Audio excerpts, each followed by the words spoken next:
Salut et bienvenue sur Bibloom Podcast, le podcast enthousiaste qui pétille, qui t'invite à te poser des questions sur la vie, à changer de point de vue et à chercher des réponses du côté de la bienveillance. J'y partage mes réflexions et découvertes personnelles en fonction de ce que je vis au quotidien et j'invite régulièrement des personnes avec qui j'ai plaisir à échanger pour partager avec toi et t'inspirer.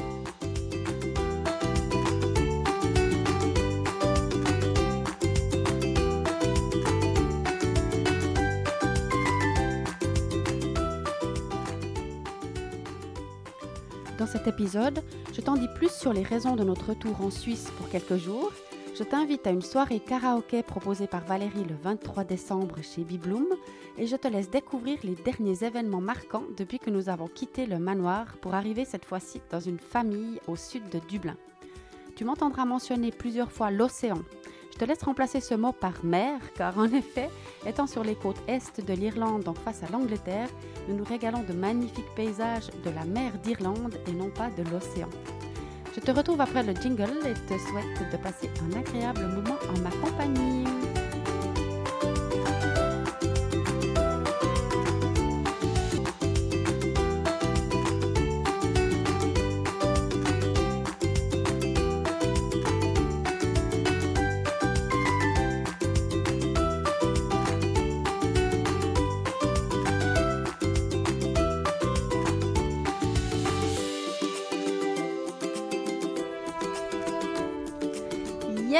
Yes, c'est aujourd'hui et maintenant le bon moment pour cet enregistrement.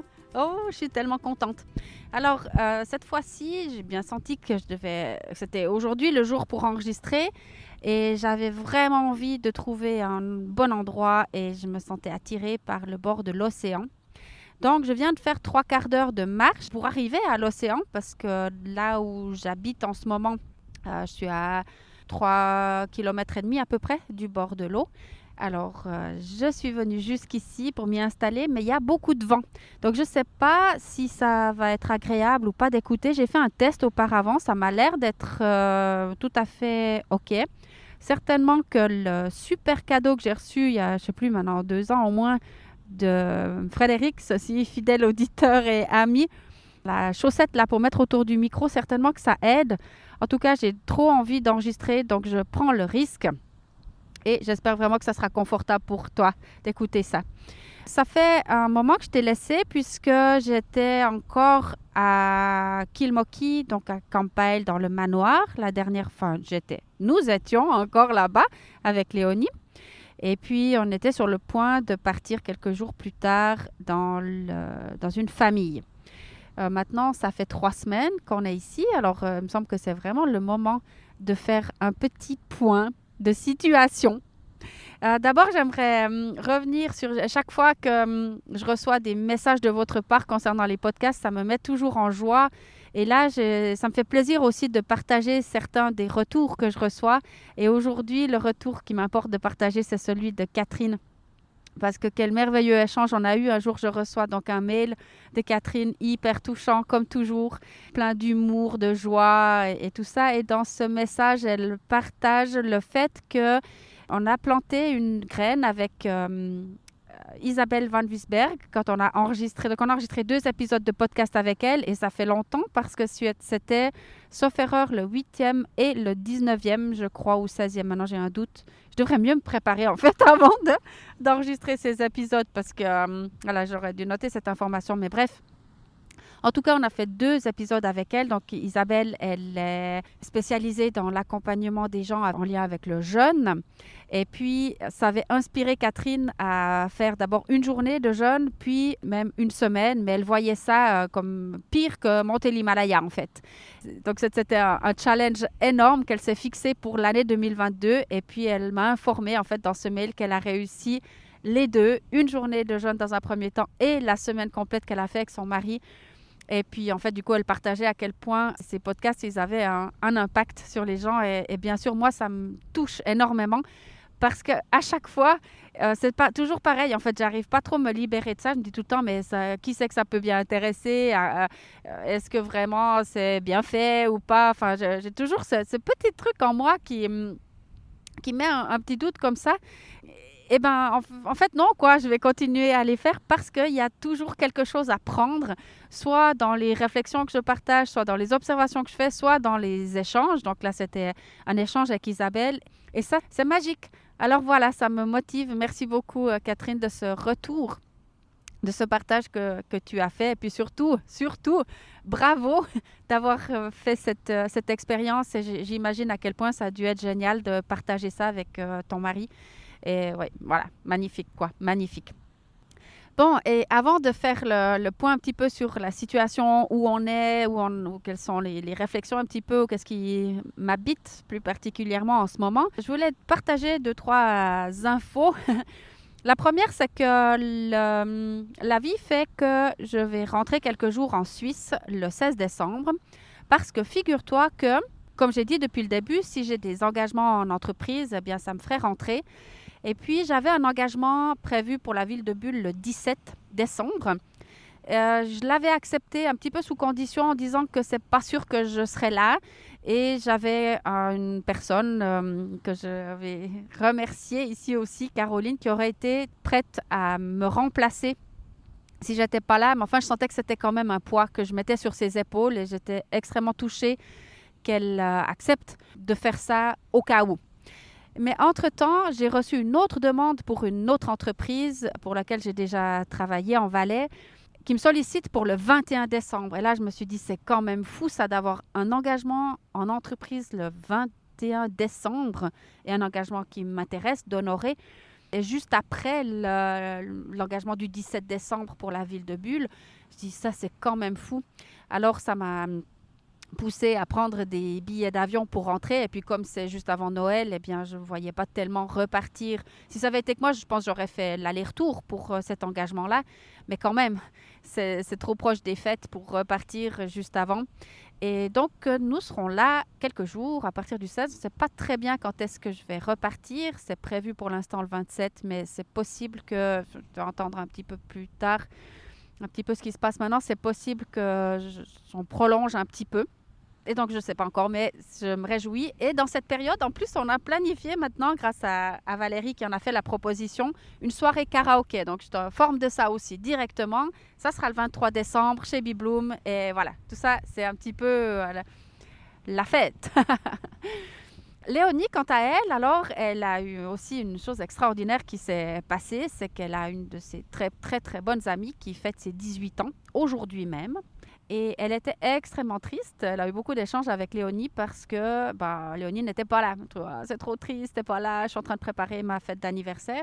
Mais voilà pas qu'il y a quelques temps, ses parents nous ont contactés pour savoir si Léonie était intéressée ou avait la possibilité de rentrer en Suisse à cette occasion-là et être littéralement le cadeau d'anniversaire pour leur fille. Donc, ils nous ont informé qu'ils ont préparé un grand paquet pour l'emballer et offrir Léonie à leur fille à l'occasion de cette fête. Et on a trouvé ça, bien sûr, trop drôle. Bon, ils ont dit aussi que ça serait le premier cadeau qu'elle allait ouvrir. Heureusement que Léonie ne va pas passer la journée dans un paquet d'emballage. Mais enfin, c'était tellement, tellement réjouissant de savoir qu'elle pourrait faire ça. En tout cas, moi, je n'ai pas pu dire non à son retour avant le mien, clairement, parce que c'est trop chouette, quoi. Alors, elle est partie hier matin, elle est partie jeudi soir, parce qu'elle avait le vol à 7 heures du matin, elle devait être à l'aéroport à 5 heures, et elle est partie chez les parents de Niki, la personne chez qui on loge en ce moment, et qui, eux aussi, alors ça, c'est aussi incroyable, maintenant que j'y pense, donc les parents de Niki partaient aussi en Suisse, à Bâle. Ils avaient un vol aussi à 7 heures hier matin. Et donc, ils ont pu amener Léonie qui devait être à l'aéroport à 5 heures, ce qui est assez incroyable. C'est la première fois qu'ils vont en Suisse, donc ces gens-là. Et partaient le même jour que Léonie, alors que nous, on se demandait bien comment elle allait faire pour être à l'aéroport à 5 heures hier matin. Donc, enfin bref, elle est partie hier. Elle a déjà pu faire la surprise à Charlotte notamment. C'était excellent. Elle m'a dit que ici, en fait, quand elle va se balader le soir, il y a un endroit où il n'y a pas du tout de lumière. C'est un peu, ça fait un petit peu peur. Et puis, donc Léonie m'a dit qu'elle était au téléphone avec Charlotte et puis qu'elle lui a dit « Ah, mais je suis là dans cet endroit où ça me fait un peu peur. Il y a une église, un cimetière, c'est tout nuit. Alors, je te téléphone, comme ça, je ne suis pas toute seule et puis ça me fait moins peur d'être au téléphone avec toi pendant que je marche là avec le chien de la famille. » dont je vais parler aussi dans un moment encore. Et puis donc voilà, elle était en conversation avec sa sœur et puis après elle a dit « Ah, mais c'est ok, c'est tout bon, maintenant je suis arrivée. » Elle a raccroché, puis 30 secondes après, elle a sonné à la porte à la maison à Bulle pour faire la surprise de son retour à sa sœur, ce qui était juste magnifique. Elle a fait encore quelques surprises à d'autres copines. Et donc moi, je ne pouvais pas faire de podcast avant qu'elle soit rentrée, avant qu'elle ait fait les surprises à ses copines, parce qu'elle ne voulait surtout pas que quelqu'un soit informé. C'était important pour elle de faire toutes ces surprises. Elle savait que si moi, je me mettais derrière le micro, eh ben, ça serait cramé, quoi. Donc maintenant, j'ai la possibilité de le faire parce que tout est en place. Donc voilà un petit peu pour cette introduction. Donc nous, on est arrivé dans cette famille à Newcastle il y a 3 semaines. Et l'accueil a été absolument extraordinaire. On se trouve dans une magnifique grande maison. Il y a 6 chambres à coucher, un bureau, 3 salons, une salle à manger, cuisine, enfin 3 salles de bain. Vraiment un endroit magnifique. À donc 3 km de l'océan. Depuis la maison qui est sur une colline, on voit la mer depuis la fenêtre de la cuisine. On a une vue le matin, une levée de soleil exceptionnelle. Les 3 enfants de la maison sont absolument charmants. La petite Bonnie-May qui a 4 ans et demi, c'est un pur rayon de soleil. Après Hugo qui a 10 ans, qui est un charmant petit garçon aussi. Sa sœur Annie qui a 12 ans, qui est aussi adorable. Et la jeune fille Anna qui donc elle est une étudiante espagnole. Donc en fait elle est dans une école privée espagnole, une école internationale espagnole. Son père travaille dans cette école, ce qui fait qu'elle a eu la possibilité de venir pour quelques mois dans l'école de Greystones, ici à côté, qui est donc où le programme est le même qu'en Espagne. Et puis, j'ai envie de dire cette petite puce, parce que quand même, 11 ans, c'est très jeune. Elle est là depuis le mois d'août. Elle va repartir à Noël. Et elle est absolument craquante aussi, toute mignonne. Et parfois, elle s'ennuie quand même un peu. Et nous, on a nos chambres côte à côte, en fait, au rez-de-chaussée. C'est cette jeune Anna et Léonie et moi. Et puis, le reste de la famille est à l'étage, dans les 4 autres chambres. Et ils ont aussi un chien. Et ce chien, alors ça, c'est incroyable aussi. Rocco, il s'appelle. Il est là à côté de moi. Il me regarde, il m'écoute. Il est tout tranquille. Donc, il a fait la balade pour venir jusqu'au bord de l'océan. Et moi, à vrai dire, je suis carrément tombée amoureuse de ce chien. Ce qui fait un peu rire Léonie parce qu'elle a toute sa vie, elle a voulu un chien. Elle a rêvé d'un chien. Elle a pleuré de désespoir pour avoir un chien. Et moi, j'ai jamais pu lui offrir ça, en fait. Ce qui me brisait le cœur quand elle pleurait le soir avant de s'endormir en me disant « Maman, j'ai besoin d'un chien pour vivre ». Et pour moi, c'était juste pas possible de me mettre un peu cette charge sur les épaules.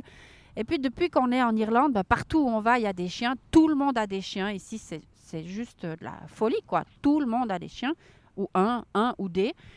Et puis là, alors, celui-là, c'est un labrador qui a 3 ans, Rocco. Quand je dis son nom, il se tourne vers moi, il me regarde. Et franchement, je ne sais pas ce qui se passe, mais il y a une connexion très, très forte. Je pense que j'ai dû arriver ici dans cette famille pour partager cette incroyable connexion avec ce chien. C'est très drôle. Enfin, c'est drôle et très agréable, en fait, vraiment. Et donc, on fait un travail qui est particulièrement facile parce qu'on s'occupe un peu de la maison et des enfants, aller les rechercher à l'école, choses comme ça. Mais comme ils sont super sympas, tout va bien. Et à notre arrivée, alors la chose la plus particulière, on va dire, c'est que Nikki, la maman et donc son mari qui s'appelle Tom, Nikki, elle a une énergie absolument particulière. Elle a beaucoup, beaucoup, beaucoup d'enthousiasme. Et au début, j'étais là, mais waouh, c'était comme trop pour moi. J'avais de la peine, en fait, à supporter. Enfin, voilà, elle parle très fort et elle est au plafond, quoi, tout le temps, mais d'une manière qui m'a fait beaucoup réfléchir, en fait, parce que elle m'a fait un effet qui n'était pas très agréable parce que c'était comme trop.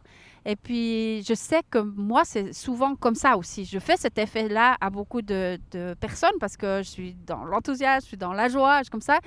Et puis là, en fait, je me suis vraiment rendu compte quand il y a un trop grand décalage dans l'énergie d'une personne et d'une autre, c'est pas très agréable, en fait. Et puis, je me suis dit, waouh, punaise, si je fais cet effet-là à certaines personnes, je comprends que ça puisse les agacer ou les déranger.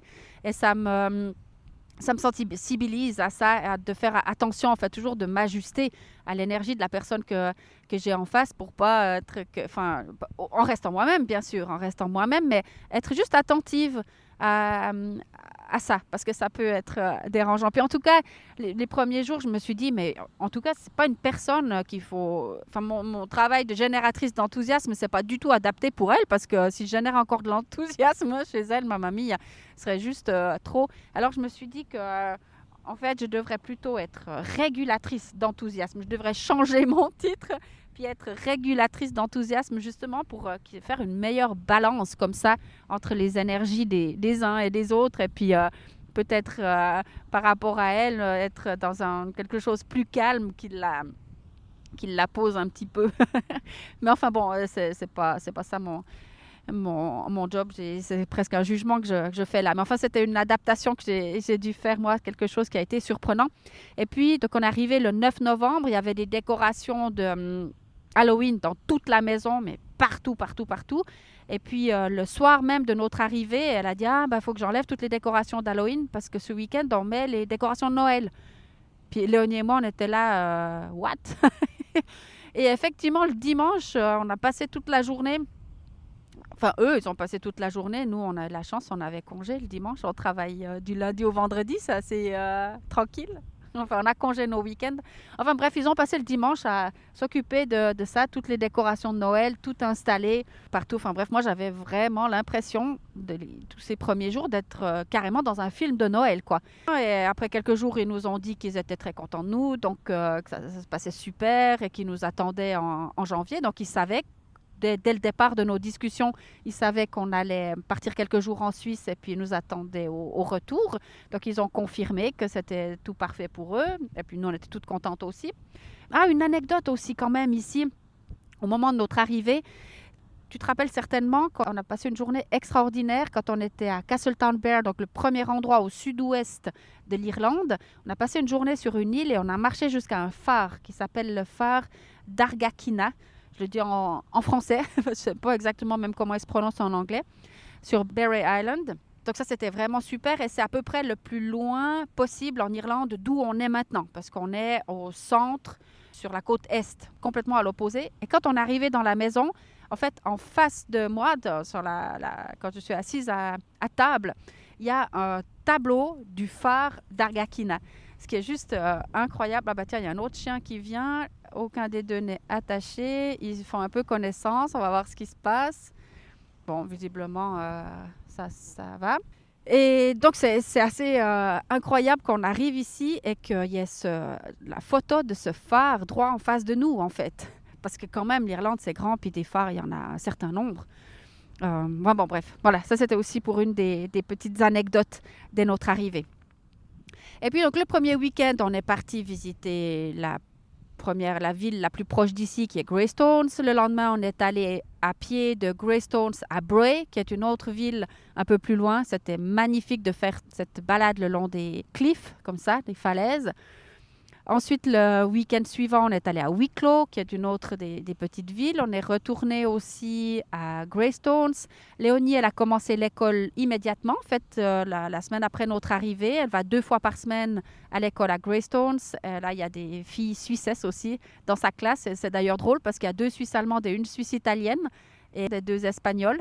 Donc voilà, tout parfait. Puis le week-end dernier, on est parti à Belfast. Alors ça, c'était vraiment une chouette aventure. On a loué une chambre dans un Airbnb, parti en train. Et on avait l'intention d'aller visiter le musée du Titanic. Enfin, on a été visiter le musée du Titanic, qui a été construit donc à Belfast. Moi, je ne savais pas que ce bateau a été construit là. Et le vendredi soir, on s'est installé tranquillement dans la chambre pour regarder le film, en fait, Titanic, que Léonie n'avait même pas vu, en fait. Et puis, regarder un petit peu toute cette histoire avant d'aller visiter le musée le lendemain.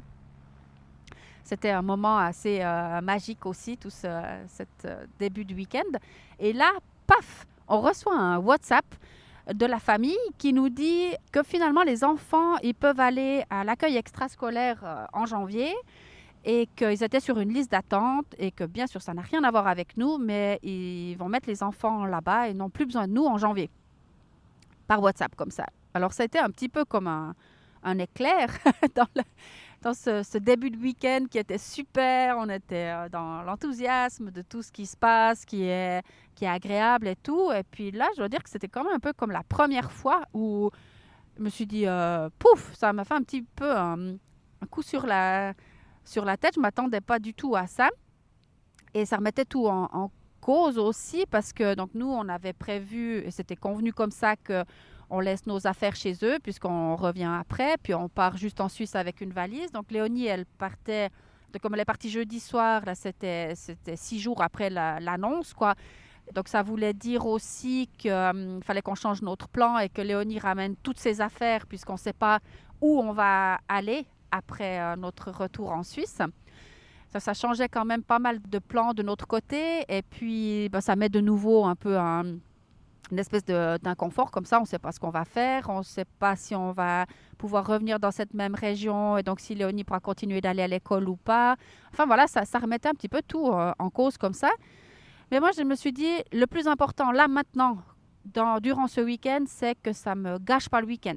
Alors, en effet, ça m'a quand même fait que j'ai pas très bien dormi. C'est clair, mais je voulais pas que cette situation extérieure, c'était mon premier réflexe, et ouais, elle me gâche le plaisir de ce week-end à Belfast. Et donc ça, j'ai bien réussi, Léonie aussi. On s'est vraiment fait plaisir. On a découvert cette ville qui a une énergie très, très différente de l'énergie de Dublin. C'était beaucoup plus calme, beaucoup plus posé. On sentait bien qu'on était dans un autre pays, en fait. C'est assez drôle, d'ailleurs, parce que, voilà, on n'a pas traversé de frontières, rien du tout, mais on était en Angleterre, quoi. Et puis, quand on est rentré le dimanche soir, eh bien, on est arrivé juste avant toute la famille qui avait passé aussi la journée à l'extérieur. Donc, voilà, c'est tout calme. Et quand ils sont arrivés, ils nous ont rien dit. Enfin, ils ont dit, voilà, bonjour, comment ça a été? Enfin, tout sympa, quoi, pas de problème, hein, mais rien parler, en fait, de cette situation qui, pour moi, n'était pas rien, mais visiblement, eux, voilà, c'était comme ça, quoi. Ça m'a étonné un peu. Et puis, le lendemain matin, je dis, non, mais là, moi, je me sentais de plus en plus mal, en fait, de ne pas échanger, en fait, là-dessus. Juste, enfin, je sais pas, je me suis dit, moi, si j'avais changé de programme ou si on avait eu une autre envie avec Léonie, ou un autre projet, si notre projet a changé, ben, on aurait parlé, quoi. On n'aurait pas envoyé un WhatsApp comme ça, en plus dans un moment où on ne peut pas se parler parce qu'on est à 5 heures de distance, quoi. Et donc, le lundi matin, ils ne parlaient toujours pas. J'ai dit, non, là, même qu'ils étaient en train de courir à droite, à gauche pour partir au travail et pour organiser la journée et tout ça, j'ai dit, non, moi, maintenant, il faut que je leur parle, quoi. Alors, j'étais très fière d'avoir réussi à les interrompre chacun séparément dans leur tourbillon là, du lundi matin pour leur exprimer que j'avais besoin de revenir sur leur message du vendredi, quoi, qui a quand même un impact pour nous.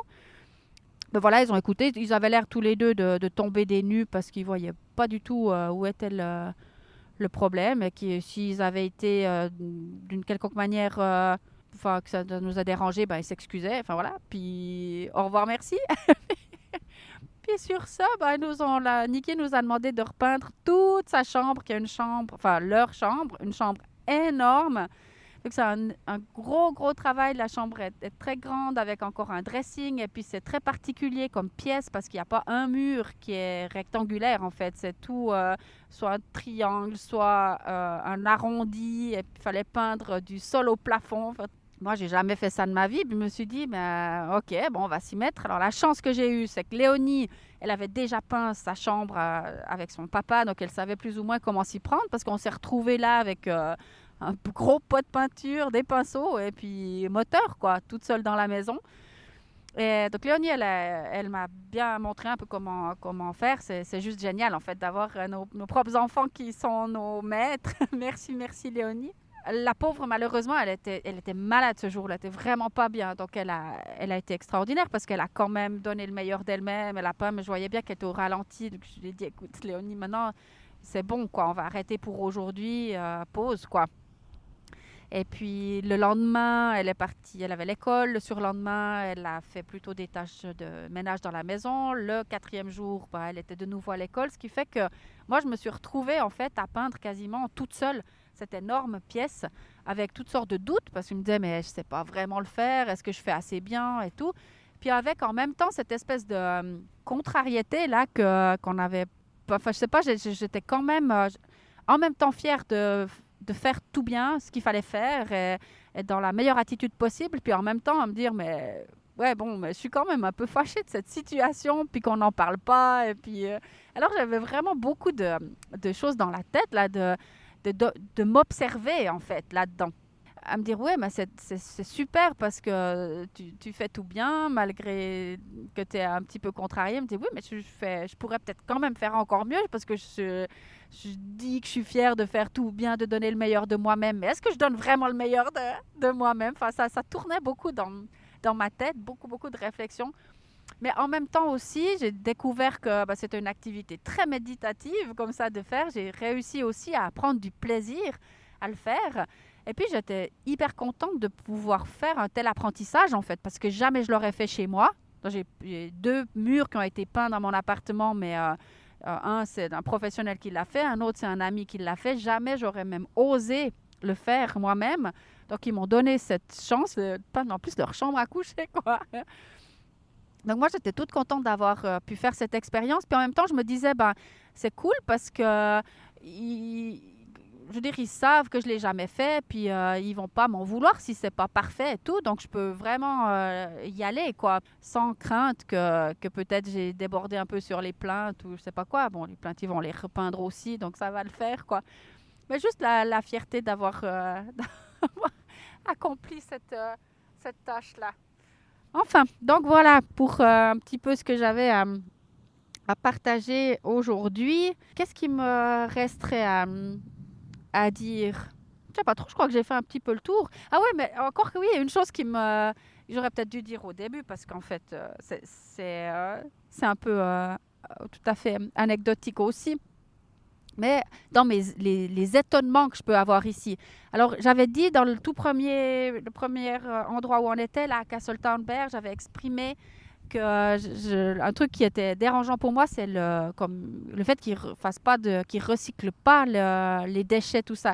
En fait, maintenant, j'ai mieux compris. C'est-à-dire que c'est pas qu'ils recyclent pas, c'est qu'ils recyclent, mais ils mélangent tout. Ils vont mettre le plastique, le papier, le verre, l'alu, tout ce qui se recycle en fait dans une poubelle, et puis tout ce qui se brûle ou ce qui se recycle pas, ce qui est sale, ça se recycle pas. Donc, si un plastique est rempli d'un reste de yogourt, il est sale, il se recycle pas. Mais s'ils le lavent, il est propre, donc il se recycle. Ils vont mettre dans l'autre poubelle. Puis après, ils vont trier ça plus tard dans une usine, je pense, je sais pas trop où ils trient. Mais donc, j'ai mieux compris l'histoire du recyclage. Et puis, je ne sais pas pourquoi je suis repartie là-dessus d'ailleurs, ça n'a rien à voir. Mais c'était pour venir sur le fait des observations que j'ai faites ou des bizarreries. Alors ici, dans cette maison qui a été construite il y a 5 ans, donc c'est très récent, il y a 2 choses qui m'interpellent. C'est que c'était construit en même temps que mon appartement en Suisse, puis je vois vraiment une différence incroyable dans la construction. Parce que là, une maison toute neuve, moderne et tout, il y a plein de choses qui sont déjà cassées, des plaintes qui tombent, des catelles qui sont cassées, des choses qu'on n'aurait pas chez nous, quoi. Je vois vraiment une très, très grande différence dans la qualité de la construction parce que ça confirme vraiment que chez nous, en Suisse, on est vraiment des perfectionnistes de la construction et des bons matériaux. Enfin bon, voilà. Et puis une autre chose, alors, je me rappelle quand j'étais petite, chez mes grands-parents, il y avait des lavabos avec un robinet pour l'eau froide et un robinet pour l'eau chaude, puis des robinets assez courts. Tu n'arrives pas trop bien à mettre ta main dessous, en fait, parce qu'il y a peu d'espace vers le robinet. Et puis, je me suis toujours dit, mais ça, c'est fou quand même, parce que quand tu veux de l'eau tiède, que tu veux pas te laver les mains à l'eau glacée ou te brûler les mains, de mettre un seul tuyau, puis les deux robinets que tu peux choisir la température de ton eau. Enfin, ça faisait du sens. Je me suis dit, ça, c'est dans l'ancien temps qu'on avait comme ça des lavabos avec ces robinets comme ça. Et puis, figure-toi qu'ici, dans cette maison, tous les robinets, tous les lavabos sont comme ça. Donc, il y a 3 salles de bain et une salle d'eau toilette avec un lavabo. Les 4 lavabos sont comme ça. Tu as une arrivée d'eau chaude, une arrivée d'eau froide. Tu ne peux pas mélanger et tu ne peux pas bien mettre tes mains dessous. Et je me dis, mais alors ça, c'est incroyable quand même. Incroyable. Donc en Irlande, ou dans cette maison en tout cas, ils n'ont pas encore inventé l'eau tiède ou le système pour avoir de l'eau tiède pour se laver les mains. Alors voilà, c'était juste pour finir sur cette petite anecdote. Et puis j'espère vraiment que le vent n'est pas trop dérangeant pour toi à l'écoute de cet épisode. Moi j'ai eu un plaisir énorme à l'enregistrer. Mais là maintenant j'ai froid et puis je vois que le chien il est toujours tranquille et tout, assis en face de moi. Mais je sens bien qu'il m'appelle et puis qu'il me dit Diane, c'est le moment de bouger là, c'est le moment de bouger. Alors, pour moi, c'est le moment de te dire au revoir. Et puis, pourquoi pas te voir le 23 décembre chez Bibloom pour une soirée karaoké. Ou alors, je sais pas, certains, j'aurai quand même la chance de vous croiser pendant ces quelques jours où je serai en Suisse. Et je m'en réjouis déjà, bien sûr.